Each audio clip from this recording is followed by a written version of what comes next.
नमस्कार, मैं हूं आपके साथ जया मिश्रा। कोरोना वायरस ने इन दिनों देश में कहर बरपा रखा है और ऐसे में न्यूज 24 मध्य प्रदेश छत्तीसगढ़ लोगों तक सही और सटीक जानकारी पहुंचाने की मुहिम में जुटा हुआ है ताकि लोगों की मदद हो सके। आज हमारे साथ जुड़ेंगे बनारस हिंदू विश्वविद्यालय के क्रिटिकल केयर विशेषज्ञ डॉक्टर अरुण राज पांडे। कार्यक्रम के दौरान आप भी फोन कर डॉक्टर अरुण राज पांडे से सवाल पूछ सकते हैं। बहुत स्वागत है डॉक्टर अरुण राज आपका न्यूज 24 मध्य प्रदेश छत्तीसगढ़ पर। नमस्कार जय जी, धन्यवाद। जी डॉक्टर साहब, आपसे मेरा पहला सवाल है कि अगर इस स्ट्रेन को हम देखें, पिछली बार की स्थिति को देखें, उससे इस बार काफी अलग स्थिति दिखाई दे रही है। क्रिटिकल सिचुएशन में मरीज बहुत जल्दी पहुंच पा रहे हैं। क्या इसके पीछे वजह है? क्यों इस तरीके की स्थिति बन रही है? देखिए, अगर पिछली बार की तुलना में इस बार की जो लहर है, सेकंड वेव जिसको हम कह रहे हैं, उसकी तुलना अगर हम करें तो ये देखने को मिल रहा है कि मरीज जो है वो बहुत ही जल्दी क्रिटिकल सिचुएशन में पहुंच रहे हैं। इसके पीछे कारण ये है कि जो वायरस है उसका स्ट्रेन जो है वो म्यूटेट हुआ है जी।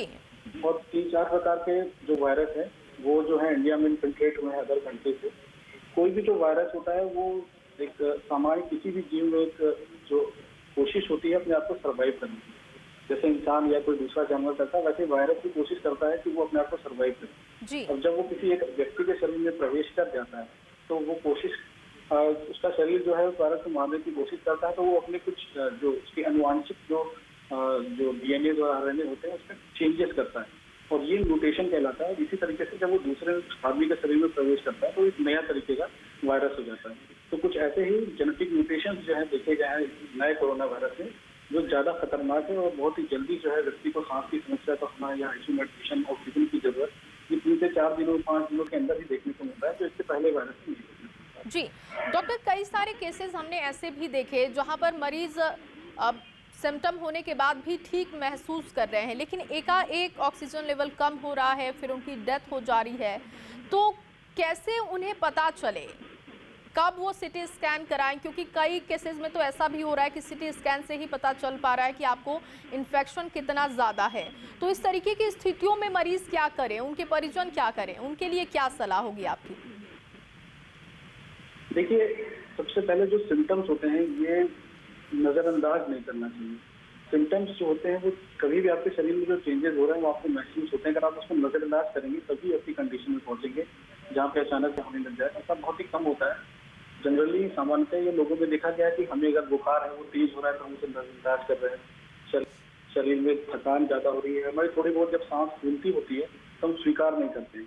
इसके लिए मैं व्यक्तियों को, जो लोग हैं आम जनता, उनको ये सलाह दूंगा कि आप अगर आपको कोरोना हुआ है तो वो चीजें देखना जो बहुत जरूरी है वो है आपका टेम्परेचर और एक है आपका ऑक्सीजन सैचुरेशन लेवल। कम से कम दिन में 2 से 3 बार, बहुत ज्यादा नहीं कि आप दिन में लगातार ये ऑक्सीजन सैचुरेशन देखना है, इससे आपको एंग्जाइटी भी हो सकती है, पर 2 से 3 बार दिन में जरूर आप ये चेक करें। और अगर आपका सैचुरेशन लेवल 97, 98, 96 के आसपास है तब तो ठीक है, पर अगर ये लगातार गिर रहा है और आप देख रहे हैं कि पहले बीमारी की शुरुआत में 98, 99 था, 96, 97, 95 होने लग गया, अगर ऐसी स्थिति होती है तो ये जो है अलार्मिंग सिचुएशन है। और ऐसी स्थिति में आपको डॉक्टर से तो सलाह लेनी ही है, जो चिकित्सा चल रही है, जो दवाइयाँ हैं उपलब्ध वो तो आपको लेनी ही है। अगर आपको ये लगता है कि ऐसा कुछ हो रहा है या फिर आपको सच में सांस में परेशानी होने लगी, चलने फिरने में आपका दम फूल रहा है, तो आप हमें चिकित्सक से सलाह लें। सामान्यतः सीटी स्कैन के लिए जो आज लोगों को कहा जाता है, डॉक्टर के द्वारा सुझाया जाता है, वो कम से कम 7-8 दिन सिम्टम होने के बाद कहा जाता है। पर अगर आपको पहले ऐसा लगने लग गया कि आपकी सांस फूल रही है और समस्या हो रही है तो आप पहले भी सीटी स्कैन करवा सकते हैं। पर सीटी स्कैन कराने से पहले चिकित्सक से सलाह लेना जरूरी है कि आपको आवश्यक है भी कि नहीं। और 7 से 8 दिनों के बाद भी सीटी स्कैन में कोई प्रेजेंटेशन सामान्यता देखने को मिलती है। एक समस्या और इसमें चल रही है कि कुछ लोग जो है वो अपने सिम्टम्स के दिन जो है वो गलत कैलकुलेट करते हैं, इसलिए उनको कुछ दिन पहले से परेशानी होती है जिसे वो नहीं मानते। तो ये भी एक समस्या है। जी डॉक्टर अरुण, जैसा कि आप बता रहे थे कि जो लोग हैं वो अपने सिम्टम के जो टाइम पीरियड को कैलकुलेट करने में गलती कर रहे हैं, उससे भी दिक्कतें बढ़ रही हैं। तो उसके बारे में ज़रा ब्रीफ कीजिएगा, दर्शकों को बताइएगा कि कैसे वो समझें कि कब से उन्हें सिम्टम शुरू हुआ और कौन से टाइम पीरियड पर जाकर उन्हें ज़्यादा सतर्क रहने की ज़रूरत है। देखिए, आपको जो सिम्टम्स हैं वो जनरली जो सामान्य लोग हैं जो काम करते हैं, हल्का फुल्का शरीर का दर्द, हल्का फुल्का सर दर्द या थकान होना या थोड़ी सी हल्की सर्दी है या गले में खराश है, थोड़ा सा नाक में पानी आ रहा है, तो ऐसे सिम्टम्स को लोग सामान्य सिम्टम्स लेके चलते हैं। वो मानते हैं कि ये सामान्य है, नॉर्मल सर्दी होगी, या हम आज बहुत ज़्यादा काम किए थक गए। तो इन चीज़ों को हम नज़रअंदाज करते हैं, और हम जो सिम्टम्स का दिन है वो कैलकुलेट करते हैं। जब तेज बुखार आने लग गया, या हमें थोड़ी खांसी तेज हो गई, या अब शरीर जो है वो हमारा इतना ज़्यादा थक जा रहा है कि हम काम करने में अक्षम हो गए, उस दिन से करते हैं। जबकि सच्चाई ये है कि आपको सिम्टम्स, अगर हल्का सर दर्द शुरू हुआ था, बदन दर्द शुरू हुआ था, या जो भी बातें मैंने कही, वो सारे आपके सिम्टम्स थे। तो एक्चुअली जब शुरुआत आपकी इन सिम्टम्स से हो रही है, उस दिन से आप डे कैलकुलेट करें, और 5वें 6वें दिन ये जब बुखार आने लग गया या तेज होने लग गया, तो ये मान के चलिए कि आपकी बीमारी जो है वो बढ़ रही है। आपको ज़्यादा सजग होने की आवश्यकता है, और आप चिकित्सक से बात करें, आवश्यक दवाइयाँ लें, और अपनी मॉनिटरिंग जो है, आपका ऑक्सीजन लेवल की मॉनिटरिंग और उसके साथ बुखार की मॉनिटरिंग करें, और समय समय से चिकित्सक का सहयोग लेते हुए जो भी आवश्यक कदम है वो उठाएं। जी। और डॉक्टर, बहुत सारे केसेस में हमने अभी हाल फिलहाल में ये भी देखा कि कार्डियक अरेस्ट आ जाना, हार्ट फेल हो जाना, ये तमाम दिक्कतें क्यों हो रही हैं? जब मरीज का कहना है कि उसे ऐसा लग रहा है कि वो ठीक है, रिकवरी प्रोसेस में है, लेकिन अचानक से हार्ट फेल हो जाना, ये स्थिति क्यों बन रही है? देखिए, कोविड में जो देखा गया है, कोविड की जो अगर पैथोफिजियोलॉजी, जो बीमारी जो है वो किस तरीके से शरीर को प्रभावित करती है, शारीरिक अंगों को, वो मुख्यतः 2 प्रकार। एक तो कोविड का जो वायरस है वो जो हाइपर कोagulable स्टेज क्रिएट करता है, मतलब कि खून का जो आपका जो शरीर में खून बहता है उसके गाढ़ा होने की प्रवृत्ति और उसके थक्के जमने की जो प्रवृत्ति है वो बढ़ जाती है। जी। तो एक तो कारण ये है। दूसरा कारण ये है कि जो आपका फेफड़े हैं वो काफी हद तक अफेक्टेड है, और उसमें हैप्पी हाइपोक्सिया की कंडीशन जो सामान्यतः सबको पता है कि आपका सैचुरेशन लेवल एक स्तर तक, जब तक लंग आपका अफेक्टेड नहीं हो जाता है तब तक आपका सैचुरेशन कम नहीं होता है। तो अगर ये 90 से ऊपर, 95 से ऊपर चल रहा है, तो आपको ये महसूस होता है कि ठीक है, हमारा सैचुरेशन तो काफी अच्छा चल रहा है। और अचानक ही जब आपका जो फेफड़ा है वो 50 से 75% या उससे भी ज्यादा अफेक्टेड हो जाता है, तो अचानक सैचुरेशन ड्रॉप होता है। कार्डियक अरेस्ट जनरली 2 कंडीशंस में होता है। एक तो अगर आपको ऑक्सीजन की मात्रा आपके हृदय को सही मात्रा में नहीं पहुंच रही है, तब आपको एमआई, मायोकार्डियल इंफार्क्शन इत्यादि हो सकता है। पर सामान्य कोविड में जो है वो ज्यादातर थक्का बनने से, ये जो ब्लॉकेज है आपके अचानक हो जाने से, जब हार्ट फोर्स की सप्लाई जो है वो नहीं पहुंच पाती है ब्लड की, तो ऐसी कंडीशन में सडन एमआई, मायोकार्डियल इंफार्क्शन होता है। जी। रेमडेसिविर इंजेक्शन को लेकर अब मेरा आपसे सवाल है, क्योंकि एक अलग तरीके की हमने भागदौड़ की स्थिति देखी, लोग परेशान हुए, इंजेक्शन की कमी हमने देखी। कौन से वो सिचुएशन है जब मरीज को रेमडेसिविर दी जाती है, और इसकी भूमिका इस वक्त में क्या देख पा रहे हैं आप? देखिए, रेमडेसिविर जो है इंजेक्शन, ये पहले से अमेरिका में प्रयोग होता था, भारत में प्रयोग नहीं किया जाता था। एंटीवायरल ड्रग थी, स्टैब्लिश ड्रग थी, पर कोविड के लिए जो है वो ट्रायल बेसिस पे इसको आजमाया गया। और रेमडेसिविर का जो फाइनल आउटकम जो है स्टडीज में ये देखा गया है कि रेमडेसिविर मोर्टेलिटी पे, मतलब व्यक्ति के मरने पे ज्यादा प्रभाव नहीं डालती है। इसका कहने का मतलब ये है कि अगर कोई व्यक्ति जिसको रेमडेसिविर दिया गया था वो मरता है, और सामान्य व्यक्ति जिसको नहीं दिया गया था वो मर रहा है, दोनों में कोई डिफरेंस नहीं है ना। रेमडेसिविर देने से आप किसी की मौत नहीं टाल सकते हैं, पर हाँ ये जरूर है कि हॉस्पिटल स्टे, जैसे कोई व्यक्ति अगर 14 दिन तक अस्पताल में एडमिट था, तो रेमडेसिविर देने से हो सकता है कि वो 7 से 8 दिन या 10 दिनों में अस्पताल से छुट्टी मिल जाए। पहली बात तो ये। दूसरी, एज ए डॉक्टर जो क्लिनिकली हम लोग कोविड का मरीज का इलाज करते समय देख रहे हैं, रेमडेसिविर देने से जो पेशेंट हाइपोक्सिक है, जिनको ऑक्सीजन की सडन रिक्वायरमेंट बढ़ गई है, या फिर जिनको ऑक्सीजन की आवश्यकता पड़ने लग गई है, ऐसे मरीजों को रेमडेसिविर देनी होती है। अर्थात कि जब उनका ऑक्सीजन सैचुरेशन 90 से कम जाने लग जाए और उनको ऑक्सीजन सप्लीमेंटेशन देना पड़े। दूसरे ऐसे मरीज जिनमें बायोमार्कर्स जो होते हैं, जो साइटोकाइन मार्कर्स हैं वो बढ़ गए हैं, जैसे कि सीआरपी बहुत ज्यादा बढ़ गया है, डी डाइमर काफी बढ़ गया है, इसके अलावा एल्डिएच, फेरेटिन, ये सारे अचानक बहुत तेजी से बढ़ गए 1 से 2 दिनों के अंदर। ऐसी स्थिति में वायरस को मारने के लिए रेमडेसिविर का प्रयोग किया जाता है, पर हमेशा ये मॉडरेट टू सीवियर डिजीज के लिए, जहाँ हाइपोक्सिया और बायोमार्कर्स बढ़े हैं, तभी रेमडेसिविर देनी। जी, यानी कि ये बहुत आप साफ कर रहे हैं कि सामान्य लक्षण वाले मरीजों को इसकी ज़रूरत नहीं है, क्योंकि एक पैनिक सिचुएशन इसको लेकर भी देखने को मिल रही है। लोगों की तबीयत खराब हो रही है और उन्हें ऐसा लग रहा है कि उन्हें अब ऑक्सीजन सिलेंडर की ज़रूरत है, उन्हें रेमडेसिविर की ज़रूरत है। लेकिन आपके ज़रिए हम अपने दर्शकों को बता रहे हैं कि ऐसी ज़रूरत नहीं है, इसके लिए भी सिचुएशन है और इसे भी आपको समझना होगा। अगला मेरा सवाल है वैक्सीन को लेकर, क्योंकि इसको लेकर भी एक भ्रम है लोगों में कि बहुत सारे लोगों का कहना है कि वैक्सीन लगवाने के बाद उन्हें सिम्टम्स आ रहे हैं, फीवर होना और अलग अलग तरीके की जो दिक्कतें हैं, तो इसको लेकर आप क्या कहेंगे, कितना सेफ है ये? देखिए, वैक्सीन के बारे में मैं आपको ये कहना चाहूँगा आम आदमी को कि वैक्सीन जो है, जब किसी भी प्रकार की वैक्सीन लगाई जाती है, तो कोरोना की वैक्सीन, उससे पहले बच्चों को भी बहुत सारी वैक्सीन लगती है जब हम बचपन में होते हैं। तो वैक्सीन लगने के बाद या तो वायरस, वैक्सीन कई प्रकार की होती है, जिसमें कुछ जो होते हैं वो वायरस जो होते हैं उनको एटीन्यूएट यानी कमजोर कर दिया जाता है। कोविड की वैक्सीन में जो वायरस डाले जा रहे हैं आपके शरीर में, वो मृत वायरस है, डेड वायरस। जी। तो उसके पीछे का मैकेनिज्म सामान्य यही है कि जब भी कोई ऐसी चीज आपके शरीर में डाली जाएगी, तो शरीर के अंदर जो रोग प्रतिरोधात्मक क्षमता के लिए जो भी WBC और भी बहुत सारे मैकेनिज्म होते हैं, वो काम करते हैं। और काम करने के बाद जब वो उस जो भी शत्रु बाहर से प्रवेश कर चुका है, उसको जब वो मारते हैं, तो मारने के लिए सारे मैकेनिज्म इन्वॉल्व होते हैं। इसमें इन्फ्लेमेशन होता है, बुखार आएगा, वो वैसे ही काम करेगी जैसे सामान्य इन्फेक्शन होता है। उसके बाद शरीर के अंदर वो मेमोरी बन जाती है, वो एंटीबॉडीज ऐसी बन जाती है जो याद रखती है कि ऐसा वायरस आया था और हम इससे ऐसे लड़े थे। उसके बाद वो मेमोरी सेल जो होती है, वो बाद में जब कभी दोबारा इन्फेक्शन होता है तो उसके खिलाफ लड़ती है। वैक्सीन के पीछे का मैकेनिज्म ये होता है। कोविड की वैक्सीन भी सामान्य वैक्सीन की तरह है, तो इस तरीके के लक्षण तो आपको देखने को मिल सकते हैं। और जहाँ तक बात जो एक अभी सामाजिक दुष्प्रचार फैला हुआ कि फलाना व्यक्ति ने वैक्सीन लगवाई और उसके बाद उसकी अचानक मौत हो गई, तो ये पूरी तरह से गलत है। क्योंकि जो दोनों वैक्सीन भारत में भी लगाई जा रही है, चाहे वो कोवैक्सीन हो चाहे कोविशील्ड हो, दोनों में एक में तो मृत वायरस है, डेड वायरस है, और दूसरे में तो सिर्फ वेक्टर का यूज किया जा रहा है। तो इसलिए इससे मौत होने की संभावना बिल्कुल नहीं है। और दूसरी बात समझनी होगी कि एक वैक्सीन के वायल में करीब 10 ml वैक्सीन होती है जो 10 लोगों को लगाई जाती है। तो अगर एक वैक्सीन खराब होगी और उसके सच में वायरस डाल दिया जाएगा, तो सिर्फ एक व्यक्ति नहीं मरेगा, बाकी 10 लोग भी बीमार पड़ने चाहिए जिनको वैक्सीन लगी थी, वो 10 लोग भी मरेंगे। जी। और अगर कोई व्यक्ति कोरोना से संक्रमित हो गया तो उसे कितने दिन बाद ये वैक्सीन लगाई जा सकती है? ICMR की गाइडलाइन है, बहुत ही क्लियर कट गाइडलाइंस है जो भारत सरकार ने जारी की हुई है। तो कोई व्यक्ति अगर कोरोना से संक्रमित हो जाता है तो 6 से 8 वीक के बाद वो वैक्सीन दोबारा लगवा सकता है।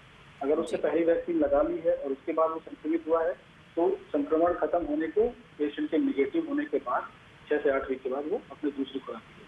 जी डॉक्टर साहब, हमारे साथ एक कॉलर भी जुड़ गए हैं, राकेश, आप अपना सवाल कीजिए डॉक्टर साहब से। जी डॉक्टर साहब से मेरा सवाल ये है कि जो पोस्ट कोविड होता है जिसमें विटामिन सी, जिंक के खाना रहता है, तो कितने दिन के बाद तक उसको खाना जरूरी रहता है? 1 महीना कि 15 दिन? किस तरीके से खाना चाहिए और कितने दिनों के बाद उसको बंद कर देना चाहिए?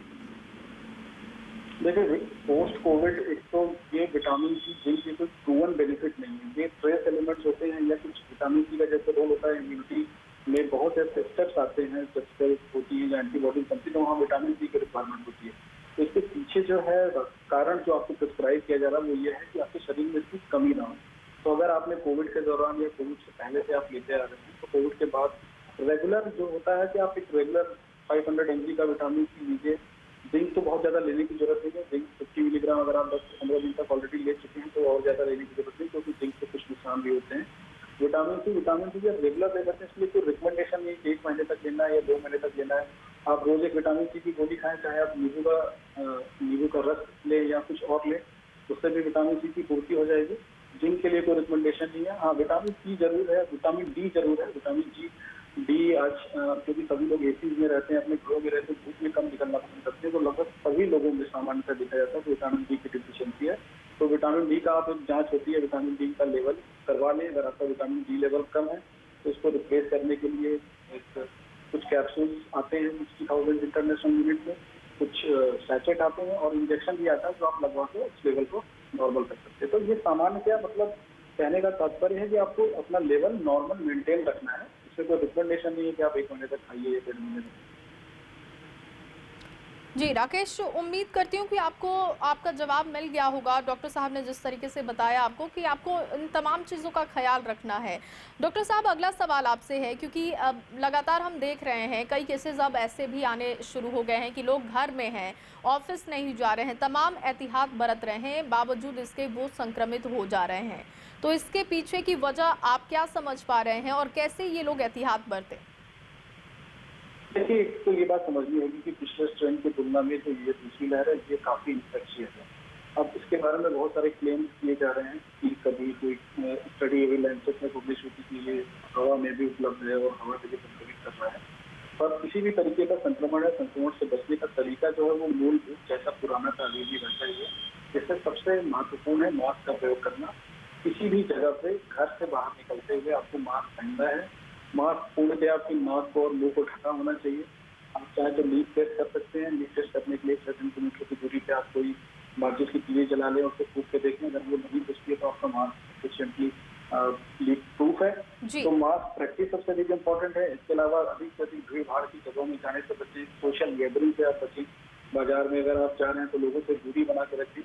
और सैनिटाइजेशन बिल्कुल जरूरी है। हाथ का सैनिटाइजेशन करना, अपने मोबाइल फोन का सैनिटाइजेशन करना, और जो बेसिक सी चीजें वही प्रयोग कर सकते हैं आप। इसके अलावा आप कुछ खास प्रयोग नहीं कर सकते हैं। हाँ, ये समझना जरूरी है कि इन्फेक्शन की जो चांसेस हैं वो बढ़ चुके हैं क्योंकि स्ट्रेन ज्यादा इन्फेक्टिव है। तो आपको प्रिकॉशंस जो है वो ज्यादा गंभीरतापूर्वक लेनी होंगी पिछली बार के लहर की तुलना में। जी। डॉक्टर अरुण, इस वक्त हमारे साथ एक कॉलर निहारिका रायपुर से मौजूद हैं, वो आपसे सवाल करना चाहेंगी। निहारिका, अपना सवाल कीजिए डॉक्टर साहब से। हेलो सर, नमस्कार। मैं आपसे सवाल करना चाहती हूँ कि क्या वैक्सीनेशन लगवाने के पहले कोरोना का टेस्ट करवाना ज़रूरी है किसी को भी? जी, ये अच्छा सवाल है आपका। देखिए, वैक्सीनेशन लगवाने से पहले कोरोना का टेस्ट करवाने की कोई ज़रूरत नहीं है। ठीक है, अगर आप कोरोना पॉजिटिव हो चुके हैं तो आपको नेगेटिव होने के बाद वैक्सीनेशन लगवाना है। उसमें भी ये रिकमेंडेशन है कि सिम्टम्स खत्म होने के 10 दिनों के बाद आपको नेगेटिव मान लिया जाता है और आपको वैक्सीन जो है वो 6 से 8 वीक के बाद लगानी है। तो वैक्सीनेशन करवाने के लिए किसी भी तरीके की किसी टेस्ट की जरूरत नहीं है। सामान्य कोई भी व्यक्ति वैक्सीनेशन करवा सकता है। डॉक्टर साहब, आपसे मेरा अगला सवाल है कि बहुत सारे केसेस में हमने ये भी देखा है कि लोग कोरोना वायरस से संक्रमित हो रहे हैं और पोस्ट कोविड सिम्टम भी उनको अभी बने हुए हैं और ऐसे में हाइपर एलर्जी का शिकार हैं वो। तो ऐसे लोगों को क्या एहतियात बरतना चाहिए, क्योंकि इन्हें सैनिटाइज़र बहुत ज़्यादा यूज़ करने से भी दिक्कत है, तकलीफ होती है जब वो डबल मास्किंग करते हैं। तो ऐसे लोगों के लिए क्या सलाह होगी आपकी? देखिए, जिनको एलर्जी ज़्यादा होती है तो अगर उनको सैनिटाइजर यूज़ करने से ज़्यादा एलर्जी होगी तो सैनिटाइजर यूज़ न करें, साबुन पानी से अपने हाथ धो सकते हैं। मास्क को आज की डेट में आप कह सकते हैं कि मास्क का प्रयोग करना अपरिहार्य है। अगर आप भीड़ भाड़ की जगह पे हैं, घर से बाहर या किसी भी ऐसी जगह पे हैं जहाँ किसी व्यक्ति के कॉन्टेक्ट में या इवन घर में भी हैं, घर में भी मास्क प्रयोग करने का रिकमेंडेशन आ चुका है मीडिया से। तो अगर आप घर में भी हैं तो ऐसी स्थिति में भी आपको मास्क का प्रयोग करना पड़ सकता है। अगर आपको लगता है कि कोई दूसरा व्यक्ति संक्रमित है या फिर आप खुद संक्रमित हैं या सिम्टम्स आपके अंदर इंक्यूबेशन पीरियड में वायरस है, तो ऐसी स्थिति में मास्क का प्रयोग करना तो नहीं टाला जा सकता है। हाँ, मास्क में अगर आपको एलर्जी होती है सामान्य मास्क, तो आप कॉटन के कपड़े का मास्क यूज़ करें या किसी ऐसी चीज़ का यूज़ करें जिससे आपको जो है स्किन एलर्जी नहीं होती है, और इस तरीके से आप प्रयोग में ला सकते हैं कुछ। जी। अब डाइट को लेकर मेरा सवाल होगा, क्योंकि ये हर कोई जानना चाहता है कि वो अपने डाइट को कैसे बैलेंस करे और बेहतर डाइट क्या ले। तो इसको लेकर आप क्या कहना चाहेंगे? इस वक्त की जो डाइट है वो कैसे सामान्य दिनों से अलग होनी चाहिए? देखिए, सामान्य दिनों में भी हमेशा जो है वो आपको अच्छी डाइट लेनी चाहिए, यानी कि हेल्दी डाइट लेनी चाहिए। तो सामान्य दिनों में लेनी चाहिए वही कोरोना के टाइम में लेनी है। कोरोना के टाइम के लिए कोई अलग रिकमेंडेशन नहीं है। हमेशा आपको कहा जाता है कि आप तेल मसालेदार वाली चीज़ों से बचें। हमेशा आपको ये बात कही जाती है कि आप अधिक नमक न लें। हमेशा कहा जाता है कि आपको विटामिन की भरपूर मात्रा में लेना चाहिए, दूध का प्रयोग करना चाहिए, कैल्शियम और विटामिन डी जिन चीज़ों में मिले वो लेना चाहिए। तो डाइट के लिए कोई स्पेशल रिकमेंडेशन नहीं है। और मैं हमेशा ये कहना चाहूँगा कि कोरोना के लिए आपका इम्यूनिटी अच्छी हो, इसके लिए डाइट अच्छी हो, ये महत्वपूर्ण है। पर आप ये मान के नहीं कर सकते हैं कि आप अच्छी डाइट लेते हैं, आप हेल्दी हैं, काफ़ी फिट हैं, जिमिंग करते हैं या आप रेसलर हैं या आप रनिंग करते हैं तो आप कोरोना से बचे नहीं। ऐसा कुछ भी नहीं है। तो इसलिए डाइट अपनी जगह महत्वपूर्ण है। जो सामान्य डाइट आप लेते हैं, हेल्दी डाइट लीजिए जी। पर आपको कोरोना से बचाव का तरीका वही मास्क है, 6 फीट दूरी मास्क है जरूरी, जो सरकार चला रही है, तो सबसे इम्पोर्टेंट। जी। कानपुर से कॉलर कुसुम हमारे साथ इस वक्त मौजूद है। कुसुम, अपना सवाल कीजिएगा। जी, ये मुझे ये पूछना था कि जैसे 20 दिन हुए इन्फेक्शन हुए, अभी मैं रिकवर कर चुकी हूँ, तो हम वैक्सीनेशन कब करवा सकते हैं? कितने दिन बाद वैक्सीनेशन करवा सकते हैं? जी, मैंने बताया वैक्सीनेशन करवाने के लिए आप जब सिम्टम फ्री हो गई हैं या तो आप टेस्ट कराएं, नेगेटिव हो जाए, या फिर अगर आप नेगेटिव टेस्ट नहीं कराया है आपने तो आपका जो सिम्टम था जब खत्म हो गया उसके 10 दिन के बाद आपको नेगेटिव मान लिया जाता है रीसेंट गाइडलाइन की तरफ से। और उसके 6 से 8 महीने के 8 वीक के 6 से 8 हफ्ते के अंदर आप जो है अपना 6 वीक के बाद अपना वैक्सीनेशन करवाएं। जी कुसुम, शुक्रिया आपका जुड़ने के लिए। डॉक्टर साहब, लगातार हम बात कर रहे हैं कि अलग अलग तरीके के हम केसेस देख रहे हैं, तीसरी लहर भी आने वाली है और इसके लिए पहले से तैयारियां की जा रही हैं, तो लोग कैसे खुद को तैयार करें? क्योंकि अभी घर में रहना, लॉकडाउन का पालन करना, ये तमाम चीज़ें तो ठीक है, लेकिन बच्चों के लिए आगे आने वाली जो सिचुएशन है वो बहुत क्रिटिकल होगी, तो कैसे सुरक्षा बच्चों की जाए? देखिए, जो तीसरी लहर की बात हो रही है वो बहुत कुछ तो है सरकार की तैयारी पर, हमारे अपनी खुद की जो जिम्मेदारी है उस पर डिपेंड करेगा कि हम किस तरीके से उसको लेते हैं। पहली बात तो ये है कि अभी दूसरी लहर जो है वो अपने पीक पर पहुंच रही है और पहुंचने के बाद तेजी से कम होने की संभावना है, क्योंकि जितनी ज्यादा तेजी से लोग इन्फेक्ट हुए हैं दोबारा वायरस उनको इन्फेक्ट नहीं कर पाएंगे। इस बीच में अगर सरकार वैक्सीनेशन का प्रोग्राम सही तरीके से चला पाती है और तेजी से लोगों को वैक्सीनेट कर पाती है तो काफी लोग जो है वो सुरक्षित रहेंगे। तीसरी लहर में जो भी वायरस होगा, म्यूटेंट होगा, तब भी काफी हद तक जो वैक्सीन लगी है उनसे सुरक्षा मिलेगी। वही बात तैयारी की, तो तैयारी के लिए फिर मैं वही कहूँगा कि आपको सही तरीके से जो सोशल नॉर्म्स उसको फॉलो करना होगा। हम बहुत जल्दी भूल जाते हैं कि हमारे साथ क्या गुजरा था और उसके बाद हम फिर से धूमधाम और उसी तरीके से जिस तरीके से हम चीजें सेलिब्रेट करते हैं, बर्थडे, शादियाँ, आना जाना, सोशल गैदरिंग शुरू कर देते हैं, मास्क लगाना हटाना शुरू कर देते हैं, तो ऐसी सारी चीजें जो है वो आपको फिर से मुसीबत में डाल सकती हैं। तो बस यही सलाह रहेगी कि अगर आप दूसरी लहर के बच जा रहे हैं और उसके बाद आपको इस तरीके की चीजों को तब तक अवॉइड करना होगा जब तक कि आप वैक्सीनेट ना हो जाए। और आप वैक्सीनेट का मतलब है कि जब तक पूरा देश वैक्सीनेट सही तरीके से ना हो जाए। बच्चों के लिए डेफिनेटली इस बार देखने को मिला है कि बच्चे ज्यादा इन्फेक्ट हो रहे हैं। उसका कारण ये था कि बच्चे जो है वो बाहर घूमना फिरना परिवार वालों के साथ चालू हो चुका था, सामान्य सोशल गैदरिंग चालू हो चुकी थी। बच्चे बहुत ज्यादा सीरियस सिम्टम्स के साथ प्रेजेंट नहीं करते हैं, तो इसलिए बच्चे इन्फेक्शन को छोटी मोटी सर्दी खांसी के रूप में रखे होते हैं और ये कैरियर का काम करते हैं और बाकी बड़े लोगों को इन्फेक्ट करते हैं। तो इस बार बच्चे कुछ सीरियस भी हुए हैं, सीवियरली इल भी हुए हैं, तो क्योंकि म्यूटेंट स्ट्रेन है वो बाद में और म्यूटेंट हो सकता है, तो बच्चों को बचाने का भी तरीका यही है कि आप उसको बाहर कम से कम भेजें। जी डॉक्टर साहब, हमारे साथ कानपुर से एक और कॉलर इस वक्त मौजूद हैं। सबसे पहले तो आप अपना नाम बताइए और सवाल पूछिए। चलिए, फोन कट चुका है। सवाल शायद जो भी हो, इस वक्त हम लगातार यही कोशिश करें कि अपने दर्शकों तक ज़्यादा से ज़्यादा जानकारी पहुंचाएं। ऑक्सीजन लेवल की कमी की वजह से जो दिक्कतें बढ़ती जा रही हैं, घर में ऐसा लोग क्या करें जिससे कि उनका ऑक्सीजन लेवल मेंटेन रहे? डॉक्टर साहब, संदीप त्रिवेदी इस वक्त जुड़ गए हैं हमारे कॉलर। डॉक्टर साहब, एक कॉलर हमारे साथ इस वक्त मौजूद है, वो अपना सवाल करेंगे आपसे। सवाल कीजिए संदीप। चलिए, हमारा संपर्क नहीं हो पा रहा है। डॉक्टर साहब, ऑक्सीजन लेवल को कैसे मेंटेन करें, कैसे बेहतर करें घर में, उसके लिए क्या सलाह? देखिए, ऑक्सीजन जो है वो पर्यावरण में जो समान वायु हम लेते हैं उसमें 21% ऑक्सीजन होता है। उसे हम बढ़ा भी नहीं सकते, घटा भी नहीं सकते। जब हम सांस लेते हैं तो पूरी हवा जो जाती है उसका 21% ऑक्सीजन हमारे शरीर में जाती है।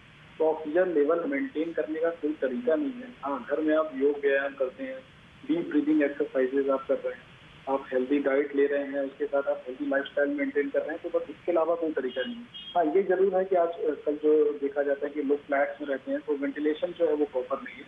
अगर आप ऐसे घरों में रहते हैं जहाँ आपके पास लॉन है या आप घूम फिर सकते हैं तो आप वहाँ पे जरूर वॉक करें। इसके अलावा अगर आप फ्लैट्स में रहते हैं तो क्रॉस वेंटिलेशन के लिए कोशिश कीजिए कि आप खिड़की और दरवाजे खोल के रखें, ताकि आपके घरों में जो है वो एक निश्चित समय पे सुबह के टाइम पे हवा आ सके, या बालकनी में आप थोड़ा बहुत जो है टहल सकते हैं। जी, तो कुछ ऐसी चीजें हैं जो करके आप एक अच्छा महसूस एक कॉलर जुड़ गए हैं डॉक्टर साहब हमारे साथ। संजीव, अपना सवाल कीजिएगा। संपर्क नहीं हो पा रहा है। जी डॉक्टर साहब, आप अपनी बात पूरी कीजिए। जी, मैंने जैसा बताया कि ऑक्सीजन लेवल के लिए मेंटेन करना शरीर का काम होता है, जो शरीर को मेंटेन करता है।